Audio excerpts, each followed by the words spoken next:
Dale. Bueno, continuando con lo que estamos desarrollando, ¿sí? Otra concepto importante es lo que se llama la resistencia interna, ¿sí?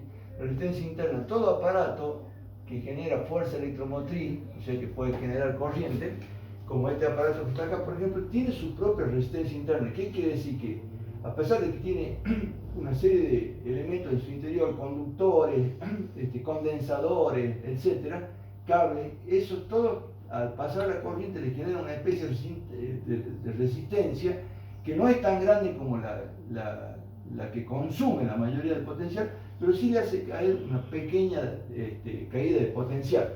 O sea que esto, si la fuente tiene, por dar un ejemplo, 12 voltios, en el momento de empezar a proveer la tensión va a tener menos, 11,5 voltios o 11 voltios. ¿Por qué? Porque los componentes del circuito crean una resistencia interna que lo hace bajar un poco la tensión nominal, ¿sí?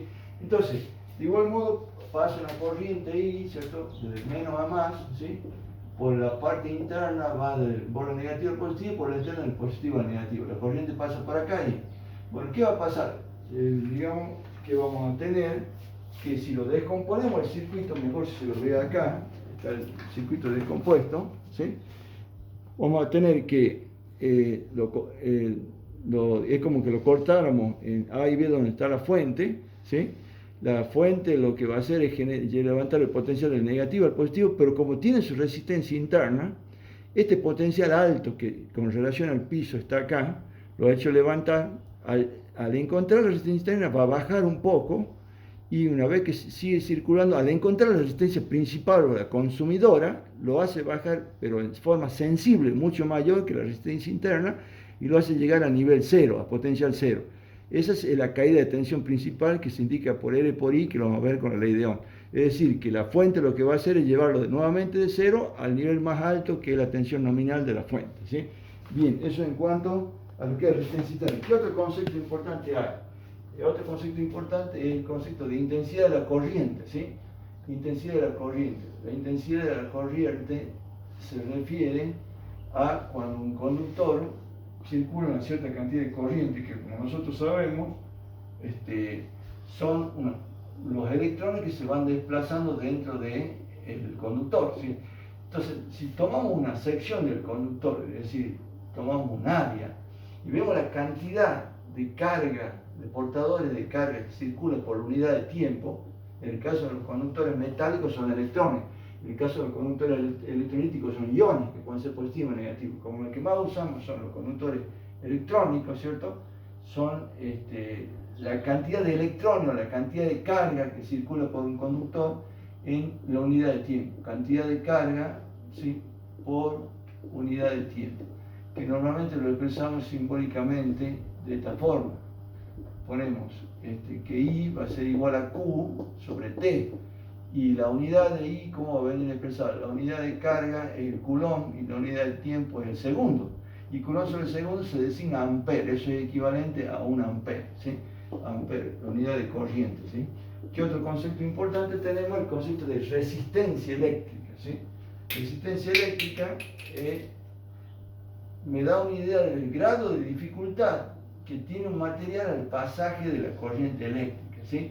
Normalmente nosotros nos consideramos los conductores que tienen resistencia baja, ¿sí?, pero tienen una pequeña resistencia que es la que oponen al pasaje de la corriente, ¿sí?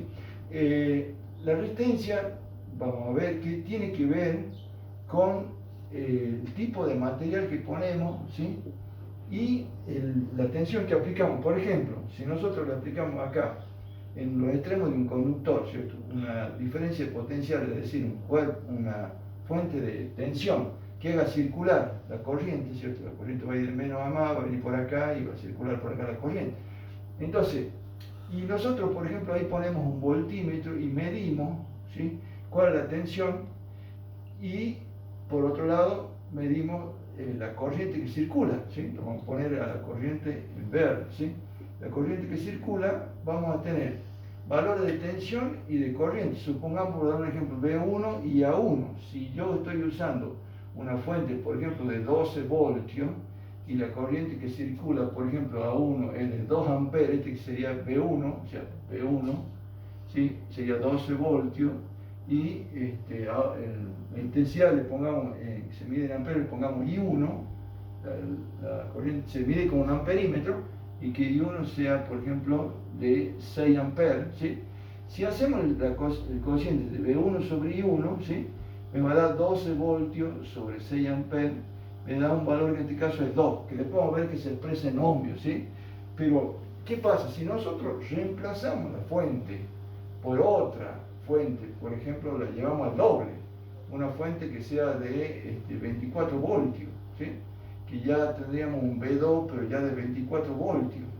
Y en este caso no va a circular la misma corriente, sino va a circular una corriente I2 que va a ser el doble de la corriente que circulaba anteriormente. La anteriormente era 6 amperes, es decir, que vamos a tener, por otro lado, que V2, ¿sí? Va a ser 24 voltios, y I2, ¿cierto? Va a ser el doble, o sea, 12 amperes.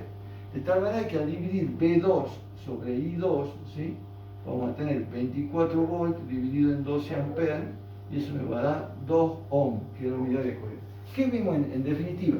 Que el V1 sobre I1 igual a V2 sobre I2 igual a, punto suspensivo, a Vn sobre In, y en general le podemos poner V sobre I, que es el cociente de la tensión e intensidad, me da la llamada resistencia, una constante que es la resistencia del material. Es decir, que eso constituye lo que se llama la ley de Ohm.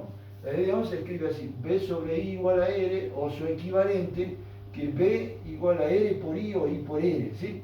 Que dice la ley que la resistencia de un conductor, ¿cierto?, es siempre constante, siempre que la temperatura no varíe, ¿cierto? Es decir, que por más que cambiemos la tensión de la fuente, la intensidad de la corriente crece en forma proporcional a la tensión, de tal manera que su cociente siempre da un valor constante que depende de la sustancia o del material, que se llama resistencia, ¿sí? Entonces, ahí vemos la interrelación que hay entre las unidades de cada uno. La tensión se mide en voltios, o sea, la unidad de tensión es igual a la unidad de resistencia por la unidad de intensidad de la corriente, ¿sí? La unidad de tensión es el voltio, ¿sí? La de resistencia es el ohm, y la de intensidad ampere, o sea que voltio es igual a ohm por ampere, ¿sí?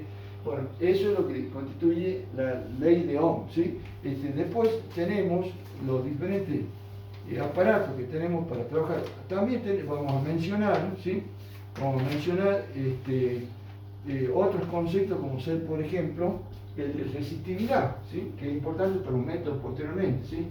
La resistencia se ha hecho una serie de experimentos y se vio que depende del conductor, de las dimensiones del conductor. Por ejemplo, si el conductor es depende de su largo, ¿sí? Y depende de su sección. Esta es la sección, ¿sí? Entonces, se vio que es directamente proporcional ρ por L sobre S, o sea, es proporcional a la longitud del conductor e inversamente proporcional a la sección. ¿Qué quiere decir eso? Que cuando más largo sea el conductor, ¿cierto?, la corriente al ir, digamos, impactando con los átomos del conductor, ¿cierto?, va a generar mayor disipación de calor. Cuando más largo sea el trayecto, mayor calor va a generar.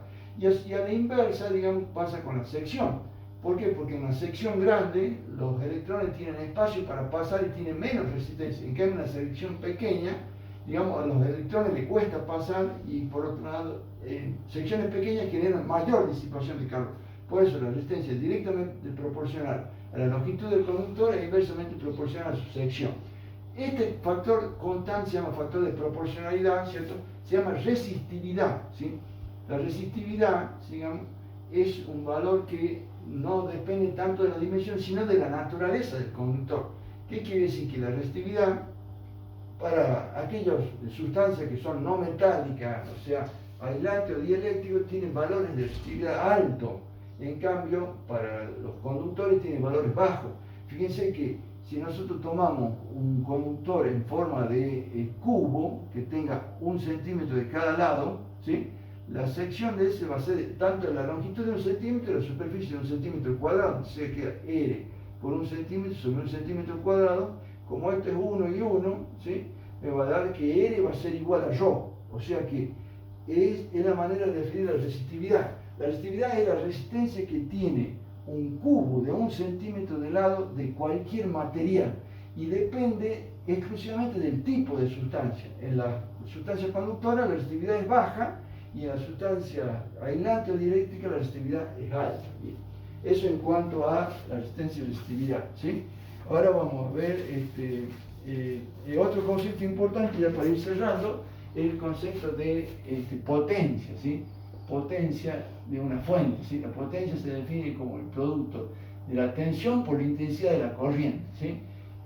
La potencia normalmente se mide en vatios, o sea que la unidad de potencia es igual a la unidad de tensión por la unidad de intensidad de la corriente, ¿sí? La potencia se mide en vatios, la tensión en voltio y la intensidad en ampere, ¿sí? En ampere, ¿sí?